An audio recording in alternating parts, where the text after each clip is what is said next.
हाँ जी दोस्तों, तो कैसे हो आप सभी। प्यारे बच्चों, आप सभी के लिए सीबीएसई की तरफ से एक बहुत बड़ा गुड न्यूज़ निकल के आ चुका है। यस, जितने भी बच्चों को ऐसा लग रहा है कि उनका मार्क्स एक्सपेक्टेशन के अनुसार नहीं आया है, उनका मार्क्स काट दिया गया है, या फिर जितने भी बच्चे ऐसे हैं जिनको ऐसा लग रहा है कि उनको 2, 3, 4, 5 मार्क्स से कंपार्टमेंट या फिर फेल कर दिया है, या फिर ऐसे बच्चे जिनको ये चेक करना है कि आखिरकार सीबीएसई का कॉपी चेक मेरा कैसे हुआ है, इन सारे बच्चों के लिए सीबीएसई ने गुड न्यूज़ दे दिया है। Yes, you heard it right कि सीबीएसई ने रीचेकिंग का डिटेल फुल्ली ट्रांसपेरेंट पॉलिसी जो सीबीएसई ने इस बार अपनाया है आपके लिए, उन्होंने एक डिटेल सर्कुलर को रिलीज कर दिया है। तो मैं फटाफट बता देता हूं कि ये जो रीचेकिंग है इसमें कौन कौन बच्चे को अप्लाई करना चाहिए। सबसे पहले उन बच्चे को जो सबसे ज़्यादा इम्पॉर्टेंट है कि जो भी बच्चों का 2, 3, 4, 5, 6 मार्क्स तक भी कंपार्टमेंट आया हुआ है या फिर फेल हो गए हैं, उन बच्चे को डेफिनेटली इस प्रोसेस में अप्लाई करना चाहिए। नंबर 1।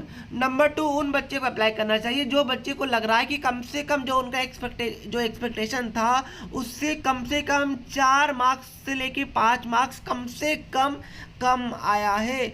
वो बच्चे भी अप्लाई कर सकते हैं, बट आपको कॉन्फिडेंट होना पड़ेगा कि हाँ मेरा सच में मार्क्स कटा है। तीसरा, वो बच्चे अप्लाई कर सकते हैं जिनको बस ये देखना है कि उनका कॉपी कैसे चेक हुआ है, बस वही देखना है, तो वो भी बच्चे बस अपने सेल्फ सेटिस्फैक्शन के लिए अप्लाई कर सकते हैं। तो फटाफट यहाँ पर मैं प्रोसेस बता देता हूँ कि आपको कैसे अप्लाई करना है। देखिए, सर्कुलर बहुत डिटेल है तो उस पर मैं ज़्यादा नहीं जाऊँगा, जो आपके लिए इम्पोर्टेंट है बस मैं आपको वही बताऊँगा। लास्ट ईयर पहले क्या होता था कि पहले वेरिफिकेशन होता था, उसके बाद आपको आपका जो चेक कॉपी है उसका फोटोकॉपी दिया जाता था। उसके बाद आप लोग पर क्वेश्चन जिसमें भी आपको डाउट लग रहा है कि कम मार्क्स मिले हैं उसको 100 रुपीज़ दे के चैलेंज कर सकते थे। बट इस बार पूरा प्रोसेस ही सीबीएसई ने चेंज कर दिया है और भी ज़्यादा ट्रांसपेरेंट बनाया गया है। तो इस बार क्या होगा, पहले आपको आपका आंसर शीट यानी कि फोटोकॉपी ही दे दिया जाएगा। आप समझ रहे हैं, पहले आपको फोटोकॉपी दिया जाएगा, उसके बाद आपको बोला जाएगा चेक कर लीजिए कि आपकी कॉपी में कोई गलत तो चेक नहीं हुआ है। अगर आपको लगता है कि सब सही चेक है तो कोई दिक्कत नहीं है, बट अगर आपको लग रहा है कि नहीं सही चेक नहीं है तो देखिए कि आपका काउंटिंग में मिस्टेक है या फिर कोई क्वेश्चन को चेक करना सीबीएसई भूल गया, वो चेक कीजिए। दूसरा ये चेक कीजिए कि आपको कोई भी आंसर में आपको ऐसा लग रहा है कि कम मार्क्स मिला है तो वो चेक कीजिए, उसको बोलते हैं री एवेल्यूएशन। मैं एक एक करके आपको बताऊंगा कि क्या स्टेप होने वाला है। फिलहाल मैंने आपको शॉर्ट में बता दिया, समझ में आया आपको क्या चेंजेस हुआ है। ये सारा आपको ऑनलाइन ही अप्लाई करना है, ऑफलाइन आप अप्लाई नहीं कर सकते हैं। आप यूपीआई से भी पेमेंट कर सकते हैं, क्रेडिट कार्ड डेबिट कार्ड से भी पेमेंट कर सकते हैं, उसका दिक्कत आपको नहीं होने वाला है। ओके, ध्यान रखिएगा सबसे इंपॉर्टेंट बात कि अगर आपको 2 सब्जेक्ट के लिए, 3 सब्जेक्ट के लिए, 4 सब्जेक्ट के लिए या फिर 1 सब्जेक्ट के लिए भी अप्लाई करना है तो एक ही एप्लीकेशन आपको मिलेगा मौका अप्लाई करने का। एक बच्चा 2 एप्लीकेशन नहीं बना सकता, यानी एक ही बार आपको जितना भी सब्जेक्ट में अप्लाई करना है उतना सब्जेक्ट में आप अप्लाई कर दीजिएगा, दोबारा आपको मौका नहीं मिलने वाला है। प्लीज़ ये चीज़ को दिमाग में आप लोग रखिएगा। एक बच्चा एक ही एप्लीकेशन में जितना भी सब्जेक्ट चाहे उतना अप्लाई कर सकता है। एक बार आपने गलती से सपोज एक ही सब्जेक्ट का अप्लाई किया, आपको एक और सब्जेक्ट का अप्लाई करना था, आप नहीं कर सकते हैं, क्योंकि एक बच्चा एक ही एप्लीकेशन सबमिट करेगा। एक बार एप्लीकेशन सबमिट हो गया तो बच्चा वापस नहीं ले सकता है। बात क्लियर है? Very good. तो प्यारे बच्चों, सबसे पहले यहाँ पे जो पहला स्टेप है उसमें होगा कि आपको आपका फोटोकॉपी दे दिया जाएगा। तो इसमें से जो बच्चे सबसे पहले अप्लाई करेंगे उन बच्चे को सबसे पहले उनका फोटोकॉपी दिया जाएगा चेक्ड आंसर शीट। कि देखिए ये आपका कॉपी है जो आपने लिखा है और ये टीचर का साइंड है कि ये देखिए टीचर ने ऐसे साइन किया है। तो उसके बाद आप लोग वेरीफाई कर लीजिए, ये आपको इसलिए फोटोकॉपी दिया जा रहा है। जो बच्चा पहले अप्लाई करेगा उनको पहले मिलेगा। ये फोटोकॉपी आपको ऑनलाइन सीबीएसई के वेबसाइट पे ही अपलोड करना पड़ेगा, हो जाएगा, जहाँ पे आप अपना डेटा डाल के वहाँ से एक्सेस कर पाएंगे।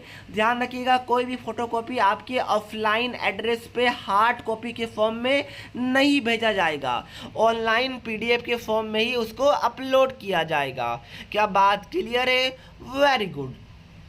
जो बच्चे ने यहाँ पे फोटोकॉपी के लिए अप्लाई किया है वही बच्चे नेक्स्ट स्टेप जो कि है वेरिफिकेशन ऑफ मार्क्स एंड एक और स्टेप है री एवेल्यूएशन, उसमें अप्लाई कर सकते हैं। तो मैं बताता हूँ कि सपोज आपके पास फोटोकॉपी आ गया तो सबसे पहले वेरिफिकेशन के अंदर क्या होगा आपको चेक करना है। वेरिफिकेशन के अंदर आपको ये चेक करना है कि आपके पास आंसर शीट आ गया। अब आपको चेक करना है कि सबसे पहले देखिए सीबीएसई ने कुछ 7 पॉइंट्स निकाले, वो आपको चेक करना है, आपको टिक करना होगा। सबसे पहले आपको चेक करना है कि सपोज आपने कोई सप्लीमेंट्री आंसर सीट लिया होगा, यानी कि एक्स्ट्रा पेजेस लिया होगा एग्जाम के अंदर, जो कि मतलब 100% बच्चे नहीं लेते हैं, बहुत रेयर बच्चे ही लेते हैं। तो इसमें आपको चेक करना है कि क्या आपने सप्लीमेंट्री आंसर सीट एग्जाम में लिया था, यस और नो में आपको क्लिक करना है। ओके, उसके बाद आपको चेक करना है कि क्या आपका सारा क्वेश्चन टीचर ने चेक किया है, मतलब ऐसा कोई क्वेश्चन तो नहीं है जो टिक ने चेक करना ही वो भूल गए। अगर सारा क्वेश्चन आपका चेक होगा तो आपको यहाँ टिक करना है नो, बट अगर आपको अगर चेक होगा तो आपको टिक करना है यस, अगर चेक नहीं होगा तो आपको टिक करना है नो, और अगर आपने नो में क्लिक किया तो आपको बताना है कि कौन सा क्वेश्चन चेक नहीं है। ओके, उसके बाद आपको चेक करना है कि देखिए सीबीएसई ने यहाँ पे लेफ्ट साइड में आपका फाइनल मार्क्स अवार्ड किया है कि नहीं। देखिए क्या होता है कि सपोज एक क्वेश्चन 5 नंबर का है तो टीचर को राइट साइड में स्टेप मार्किंग करना पड़ता है। सपोज स्टेप मार्किंग करके टीचर ने 4 नंबर दिया है, बट राइट साइड में आपको यहाँ पर टोटल टीचर ने लेफ्ट साइड में 3 ही मार्क्स लिखा है, तो वहाँ पर भी आपको यस और नो में क्लिक करना होगा। ओके, तो इसी तरह यहाँ पर 7 पॉइंट्स है जो कि मैं आपको डिटेल में आगे भी बता दूंगा जब आपका ये वाला स्टेप स्टार्ट होगा। क्या बात क्लियर है? Very good. उसके बाद आपको ये वाला जो 7वां पॉइंट है ना, ये आपको ये चेक करना है कि जो भी मार्क्स आपको दिया गया है कॉपी के ऊपर एंड जो मार्क्स आपको रिजल्ट में आपको जो दिख रहा है क्या वो मैच कर रहा है। कभी कभी ऐसा होता है कि भाई सपोज मैं क्या बताऊं कि सपोज आपका 62 आया है, मतलब कॉपी में लिखा हुआ है 82 बट टीचर को लगा है 62, तो वो 62 मार्क्स आपका अपलोड हो गया। तो ऐसा बहुत रेयर मिस्टेक है, बट अगर आपका होगा तो उसके लिए भी सीबीएसई ने यहाँ पे यस और नो वाला कॉलम रखा है। अगर आपको लगता है कि नहीं ये 7 पॉइंट्स के अंदर कोई भी दिक्कत नहीं है तो आप वेरिफिकेशन ऑफ मार्क्स वाला स्टेप को स्किप कर सकते हैं। कितना पैसा लगेगा वो मैं आपको बताऊंगा, डेट क्या वो भी मैं आपको बताऊंगा, बट फिलहाल जो मैं आपको बता रहा हूँ उसको प्लीज़ दिमाग से अच्छे से सुनिएगा। ओके, कंसंट्रेट करके। अगर आपको लगता है कि नहीं वेरिफिकेशन में कोई प्रॉब्लम नहीं है तो आपका नेक्स्ट क्या है, री एवेल्यूएशन। इसमें क्या होगा, ये कैसे डिफरेंट है वेरिफिकेशन से? इसमें ये होगा प्यारे बच्चों कि आपको आपका आंसर को चेक तो किया गया है, बट आपको ऐसा लग रहा है कि भाई क्वेश्चन 5 मार्क्स का है, आपको मिलना चाहिए 5 मार्क्स, बट टीचर ने दिया है 3 नंबर। तो ये सारे केस में आपको यहाँ पे री एवेल्यूएशन के लिए अप्लाई करना पड़ेगा, जहाँ पे पर क्वेश्चन आपको 100 रुपीज़ सीबीएसई को देना पड़ता है। ध्यान रखिएगा, ये वाला स्टेप से पहले CBSE official marking scheme release कर देगा अपने वेबसाइट में। आपको ऑफिशियल मार्किंग स्कीम को देखना है और चेक करना है कि ऑफिशियल मार्किंग स्कीम के हिसाब से अगर आपने आंसर को लिखा है, सिमिलर भी लिखा है, तो भी आपको मार्क्स मिलने चाहिए थे। बट अगर आपको मार्क्स नहीं मिले हैं तो पर क्वेश्चन 100 रुपीज़ दे के आपको चैलेंज करना है कि आपको मार्क्स नहीं मिले चेक करने के बाद भी, या फिर कम मिले यानी कि 0 मिले या फिर कम मार्क्स मिले, तो आप यहाँ से चैलेंज कर पाएगा। तो आई होप आपको समझ में आया होगा कि वेरिफिकेशन क्या होता है, फोटोकॉपी क्या होता है और आपका री एवेल्यूशन क्या होता है। अब मैं फटाफट आपको पैसा कितना लग रहा है और डेट क्या वो मैं आपको फटाफट बता देता हूँ। तो सबसे पहले सीनियर सेकेंडरी यानी कि क्लास 12th वाले बच्चों की बात करूँ तो सबसे पहले जो आपका फोटोकॉपी का टाइम है वो है 21 मई से लेके 27 मई तक रात तक का टाइम दिया गया है। ध्यान रखिएगा आपको पर सब्जेक्ट 700 रुपीज़ लगेगा क्लास 12th वाले बच्चों के लिए, यानी 2 सब्जेक्ट के लिए अप्लाई करते हैं तो 1400, 3 सब्जेक्ट के लिए तो 2100, एक सब्जेक्ट के लिए तो यानी कि 700 रुपीज़ लगेगा पर सब्जेक्ट केवल फोटोकॉपी के लिए। ओके, एंड फोटोकॉपी आपके सीबीएसई के वेबसाइट पे अपलोड किया जाएगा।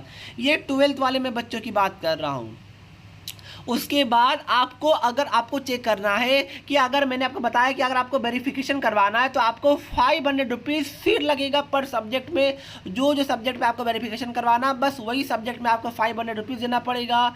जो आपको सब्जेक्ट के अंदर आपको री एवेल्यूशन करवाना है उसमें 100 रुपीज़ पर क्वेश्चन के हिसाब से आपको देना पड़ेगा। अगर आपको वेरिफिकेशन नहीं करवाना तो मत करवाइए, री एवेल्यूशन नहीं करवाना तो मत करवाइए, कोई एक करवाना तो कोई एक करवाइए, दोनों करवाना तो दोनों करवाइए, बट आपको एक ही बार मौका मिलेगा ये सब करवाने के लिए। ध्यान रखिएगा आपको फोटोकॉपी के बाद ही ये चीज़ आप अप्लाई कर पाइएगा। और ये 28 मई से स्टार्ट होगा एंड ये 3 आपका जून तक चलेगा। प्लीज़ इसको दिमाग में रखिएगा। इसको भी आपको ऑनलाइन ही अप्लाई करना है। देखिए पहले क्या होता था, पहले आपको वेरिफिकेशन करवाना था जिसका 500 रुपीज़ लगता था, उसके बाद आपको फोटोकॉपी मिलता था। बट अब यहाँ पर ये वाला स्टेप से अगर आपको लगता है कि वेरिफिकेशन आपको नहीं करवाना है तो ये 500 रुपया आपका पर सब्जेक्ट बच जाएगा। तो कितना अच्छा हो रहा है आप देख रहे हैं। तो ये सीबीएसई ने इस बार इसलिए ये चीज़ करवाया है। अब मैं अगर क्लास 10th वाले बच्चों की बात करूं तो उनके लिए थोड़ा सा कम पैसा लगता है। 27 मई से स्टार्ट होगा, 27 मई से लेकर 2 जून तक आप लोग अपने फोटोकॉपी को मंगा सकते हैं। आंसर शीट का 500 रुपीज़ पर सब्जेक्ट लगेगा, जो कि 12th का 700 था और 10th का 500 लग रहा है। उसके बाद आपके पास भी है कि वेरिफिकेशन करवाइएगा तो पर सब्जेक्ट 500, री एवेल्यूशन करवाइएगा तो पर क्वेश्चन 100 रुपीज़ करके आपको लगेगा। 3 जून से लेकर 7 जून तक आपको टाइम दिया गया है। ध्यान रखिएगा प्यार बच्चों, मैंने आपको ऑलरेडी बता दिया डिटेल में कि वेरिफिकेशन क्या होता है और आपका फोटोकॉपी क्या होता है, री एवेल्यूशन क्या होता है। तो ये मैंने आपको डिटेल में बता दिया है। क्या सर हमारे मार्क्स कट होते हैं? सीबीएसई लिखेगा कि यस मार्क्स कट होते हैं, बट रियलिटी में कोई बच्चे का मार्क्स कट नहीं होगा। बच्चे पैसे भी देंगे, मार्क्स भी कम होगा, ऐसा नहीं होता है। मार्क्स आपके मैक्सिमम केस में 50% बच्चों के मार्क्स बढ़ते हैं एंड 50% बच्चों के मार्क्स अनचेंज रह जाता है। ठीक है, तो यही था हमारा आज का वीडियो। कोई भी डाउट है तो फटाफट कमेंट करके पूछ लीजिएगा प्लीज़। इतना एफर्ट से मैंने आपको एक एक पॉइंट डिटेल में बताया जो कि कोई नहीं बताता है, तो उसके लिए चैनल को सब्सक्राइब करके नोटिफिकेशन बेल को ऑन जरूर कीजिएगा। मिलते हैं नेक्स्ट वीडियो में। जय हिंद, जय भारत।